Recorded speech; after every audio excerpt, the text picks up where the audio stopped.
Isaïe 40, 31 le déclare avec le pouvoir. Mais ceux qui attendent Jéhovah auront une nouvelle force. Ils élèveront des ailes comme les aigles. Ils couriront, et ils ne se fatigueront pas. Ils marcheront, et ils ne fatigueront pas. N'est-ce pas la vraie source de jeûne? Ceux qui ont été appelés par Dieu ne perdent pas de temps à se soucier de ce que le monde appelle jeunesse. Leur priorité n'est pas le nombre d'années qu'ils ont été sur terre, mais l'éternité qui les attend. Jésus nous a appris que notre vie n'est qu'un souffle, une étape avant le vrai. Par conséquent, les élus n'entrent pas dans le désespoir de vouloir arrêter l'horloge, mais ils embrassent chaque instant comme une opportunité de glorifier Dieu. Philippiens 3:20 nous rappelle que notre citoyenneté n'est pas sur cette terre, mais au paradis. Pourquoi alors peur au fil du temps, si ce qui nous attend est beaucoup plus grand que tout ce que ce monde peut offrir?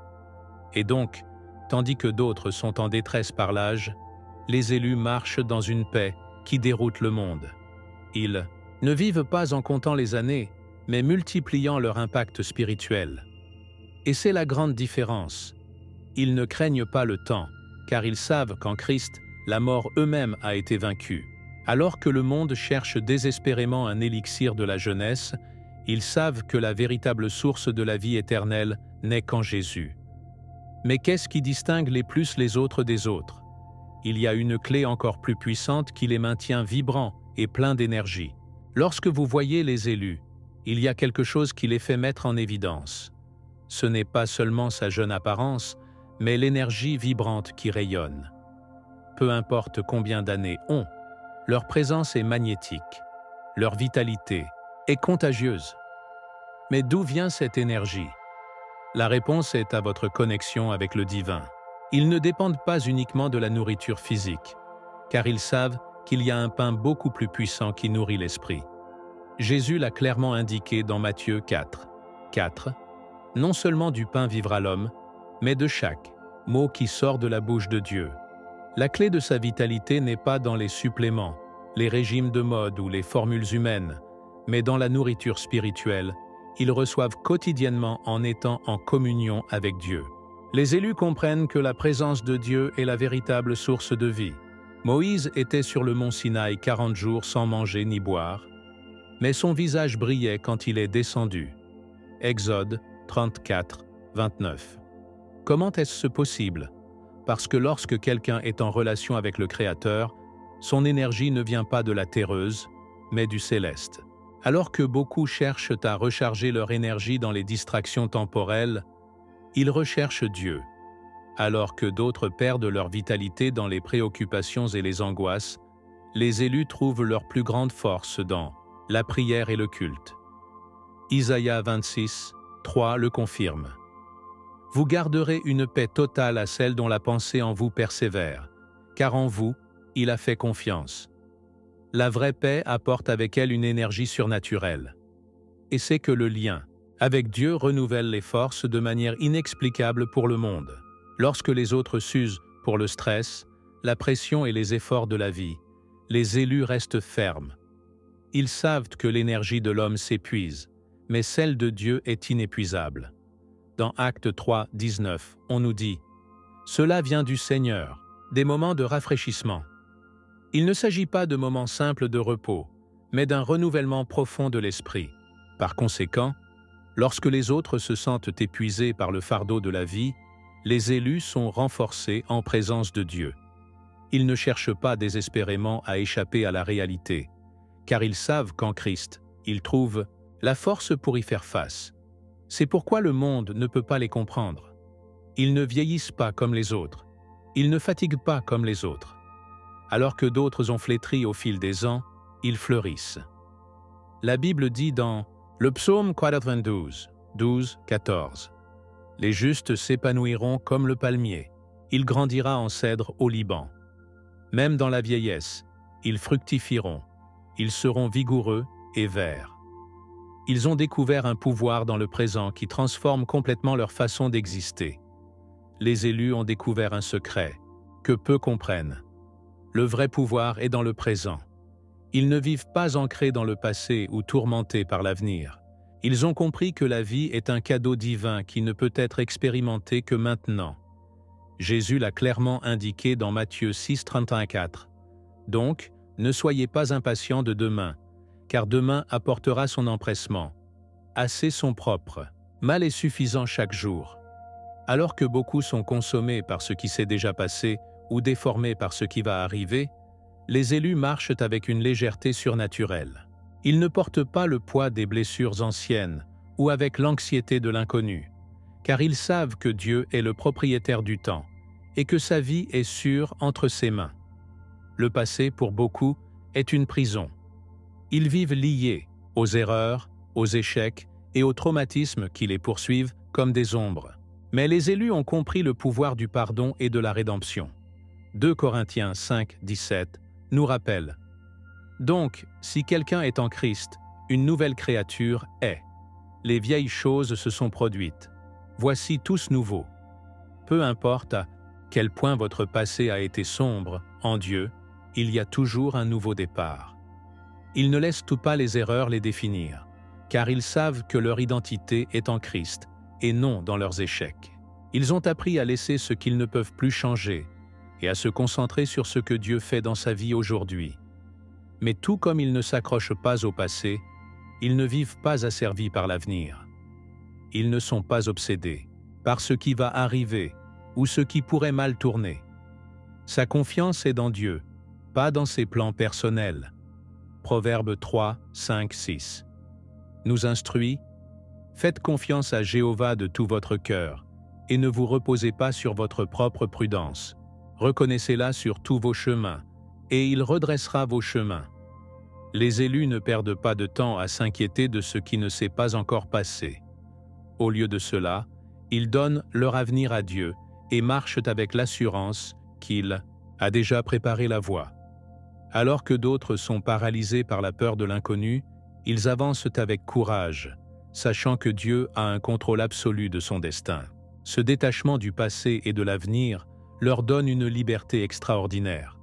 Ils ne regrettent pas ce qu'ils étaient, ni ne stressent ce que ce sera. Ils vivent le présent avec gratitude, profitant chaque jour comme un cadeau divin. Le psaume 118, 24 le proclame: « C'est le jour où Jéhovah a fait, nous apprécierons et nous réjouirons en lui. » Ils n'attendent pas quelque chose à l'avenir pour les rendre heureux, car ils ont appris à trouver de la joie dans ce que Dieu leur a donné aujourd'hui. Alors que beaucoup vivent en attendant le moment parfait, les élus ont compris que chaque instant est l'occasion de glorifier Dieu. Ainsi, ils marchent sans charges inutiles, sans paralyser les peurs. Ils ne vivent pas liés à ce qui s'est déjà passé ou s'inquiètent de ce qui va arriver. Sa paix vient de savoir que Dieu est Alpha et Oméga, le début et la fin. Mais cette façon de vivre n'est possible que parce qu'ils ont appris une autre leçon vitale. Ils ne dépendent de personne pour se sentir complètes. Ils ont trouvé en Dieu la véritable source de stabilité émotionnelle. Les élus ne recherchent pas la validation externe, car ils ont trouvé en Dieu leur source d'identité et de stabilité. Bien que le monde dépend de l'approbation des autres pour se sentir précieux, ils savent que leur valeur ne vient pas de l'opinion humaine, mais du Créateur. Le psaume 139, 14 nous rappelle: « Je vais vous louer, car formidables, merveilleux sont vos œuvres. Je suis étonné, et mon âme sait très bien. » Ils n'ont pas besoin de likes, de louanges ou de reconnaissance publique pour se sentir complètes, car leur sécurité est basée sur la parole de Dieu. Cette indépendance émotionnelle les rend inébranlables.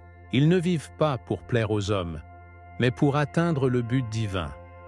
Beaucoup perdent leur paix parce qu'ils dépendent émotionnellement des autres. Si quelqu'un les loue, ils se sentent au sommet. S'ils les critiquent, ils tombent dans le désespoir. Mais les élus ont appris à ne pas être des esclaves de l'opinion des autres. Jésus lui-même a été confronté à un rejet constant, à une trahison et à des critiques, mais ne l'a jamais laissé détourner de sa mission. Jean 15, 18 nous prévient: « Si le monde vous déteste, vous savez que cela me déteste devant vous. » Les élus ne sont pas manipulés par la peur de ce qu'ils diront, car ils savent que leur seul juge est Dieu. Alors que les autres s'usent en essayant de plaire à tout le monde, ils marchent dans la liberté de la volonté divine. Cette indépendance émotionnelle leur donne également une stabilité dans leurs relations. Ils n'entrent pas dans des codépendances toxiques ou ne recherchent désespérément que l'amour des autres pour se sentir complets. Ils ont compris que seul Dieu peut remplir le vide du cœur humain. Jérémie 17, 7-8 indique clairement « Bénis le mâle qui fait confiance à Jéhovah, et dont la confiance est Jéhovah. Parce que ce sera comme l'arbre planté à côté des eaux, qui à côté du courant jettera ses racines et ne sera pas. Voyez, quand il arrive la chaleur. » Les élus ne dépendent pas d'un couple, des amis ou des parents pour se sentir heureux. Son bonheur vient d'une source éternelle et inépuisable, Dieu. Et cela ne signifie pas qu'ils sont froids ou indifférents, mais qu'ils aiment de la liberté, pas de besoin. Ils ne recherchent pas de relation pour remplir vide, mais pour partager la plénitude qu'ils ont déjà en Dieu. Quand ils aiment, ils le font avec un cœur saint, sans rien attendre en retour. Son amour n'est pas possessif ou égoïste, mais généreux et basé sur le modèle du Christ. Éphésiens 5, 2 nous instruit « Andade en amour, comme le Christ nous a aussi aimés et s'est donné pour nous. » Par conséquent, leurs relations sont plus fortes et plus authentiques, car elles ne sont pas basées sur la dépendance, mais sur le véritable amour. C'est cette indépendance émotionnelle qui les rend fermes et difficiles à manipuler. Ne supportez pas l'amour ou l'approbation, car ils savent qui ils sont en Dieu. Alors que d'autres s'usent dans les difficultés émotionnelles, les élus marchent avec stabilité et équilibre. Mais cela ne signifie pas qu'ils sont indifférents à tout. Au contraire, ils ont appris une leçon vitale. Savoir comment choisir quelle bataille il vaut la peine de combattre. Et c'est précisément que la sagesse qui les protège contre les dépenses de ce qui ne construit pas. Les élus ne gaspillent pas leur énergie dans des conflits inutiles. Ils ont appris à discerner quelles batailles valent la peine d'être combattues et celles ne font que les porter. Alors que beaucoup réagissent impulsivement à toute provocation, ils pratiquent la sagesse qui vient de Dieu. Proverbe 17, 27 le dit clairement.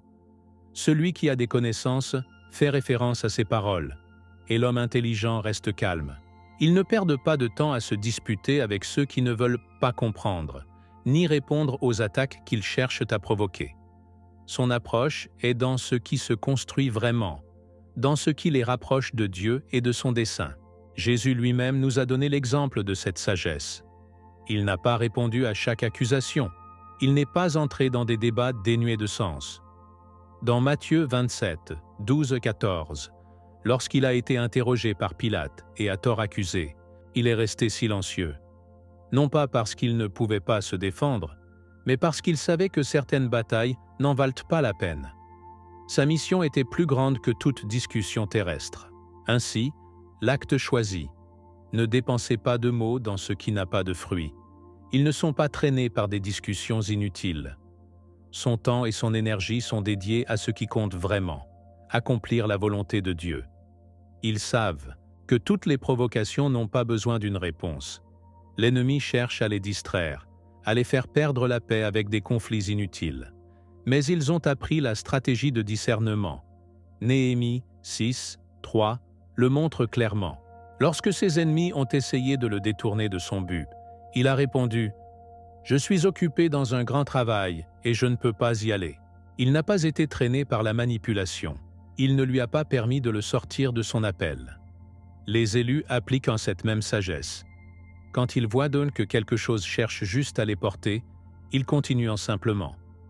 Ils ont compris que leur véritable identité n'est pas dans ce monde, mais en leur lien avec le divin.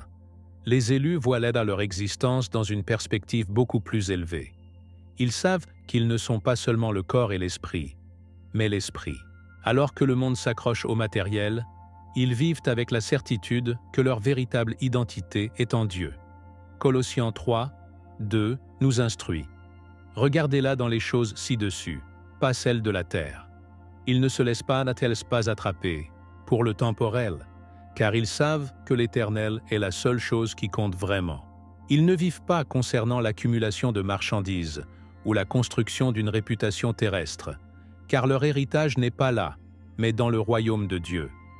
Ce lien avec le divin leur donne la paix et la sécurité que le monde ne peut pas comprendre. Ils ne se sentent pas perdus ou vides, car ils ont trouvé leur but en Dieu. Jésus l'a dit dans Jean 15, 5. « Je suis la vigne, vous, les pampanos. Celui qui reste en moi, et moi en lui, il prend beaucoup de fruits. » Les élus ont compris que, sans Dieu, la vie perd son sens. Ils n'essaient pas de remplir leur âme de choses extérieures, car ils savent que seulement en leur présence, il y a une plénitude de joie. Le psaume 16, 11 le déclare avec le pouvoir. « Vous me montrerez le chemin de la vie. En votre présence, il y a une plénitude de joie, les délices à votre main droite pour toujours. » Et ce lien avec Dieu n'est pas quelque chose de théorique ou de symbolique. Il est réel, tangible, transformateur. Ce n'est pas une religion vide ou un ensemble de normes froides. C'est une relation vivante, un lien personnel avec le Créateur. Éphésiens 2, 18 nous dit « Parce qu'à travers lui, les autres et les autres ont entré le même esprit au Père. » Les élus ne voient pas Dieu comme une figure lointaine, mais comme un Père proche, un ami fidèle, un abri sûr. Ils lui parlent, ils l'écoutent, ils marchent avec sa direction. Ils n'ont pas besoin de preuves externes pour savoir que Dieu est avec eux, car leur présence est une réalité dans leur vie. C'est ce lien avec le divin qui les maintient, jeunes, forts et pleins de vie. Alors que d'autres sont en détresse pour l'avenir, ils reposent dans la promesse de Dieu. Isaïe 46, 4 le confirme. « Même votre vieillesse, je serai le même, et jusqu'à ce que vous vous couvrirez de cheveux gris, je vous tiendrai. » Ils n'ont pas peur de la vieillesse ou de la mort, car ils savent que leur vie ne s'arrête pas ici. Ils ont compris que l'éternité est leur véritable destin, et que ce monde n'est qu'une préparation à ce qui arrive. Ils ne s'accrochent pas aux terres parce qu'ils ont mis leur confiance dans l'Éternel. Et donc, la marche choisie avec une lumière que le monde ne peut pas désactiver. Son lien avec Dieu leur donne une luminosité spéciale, une présence qui a un impact sur ceux qui les entourent. Ils ne voient pas les jeunes uniquement à l'extérieur, mais rayonnent une énergie divine, une paix qui transcende la logique humaine. Et c'est la clé de tout. Ils ont compris que la vraie jeunesse n'est pas dans la peau, mais dans l'âme. Ils ont trouvé en Dieu la source de la vie éternelle. Voulez-vous découvrir comment appliquer ces principes dans votre propre vie? Alors, faites attention, car dans cette dernière partie, nous révélerons comment vous pouvez renforcer votre connexion avec Dieu et vivre avec la même paix et la même vitalité des élus. Maintenant que vous connaissez les clés de la jeunesse éternelle dans les élus, je voulais connaître votre opinion. Lequel de ces principes s'applique déjà dans votre vie? Pensez-vous que votre connexion avec Dieu a été une source de force et de vitalité pour vous? Laissez-moi votre commentaire, car je veux lire votre expérience et construire ensemble notre foi. Si ce message résonnait avec vous, ne restez pas avec lui. Partagez cette vidéo avec quelqu'un qui a besoin d'entendre cette vérité.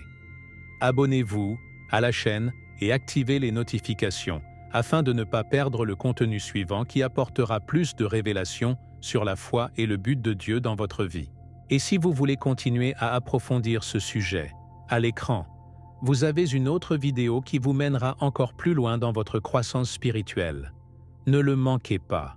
Rendez-vous dans le contenu suivant. Que Dieu te bénisse.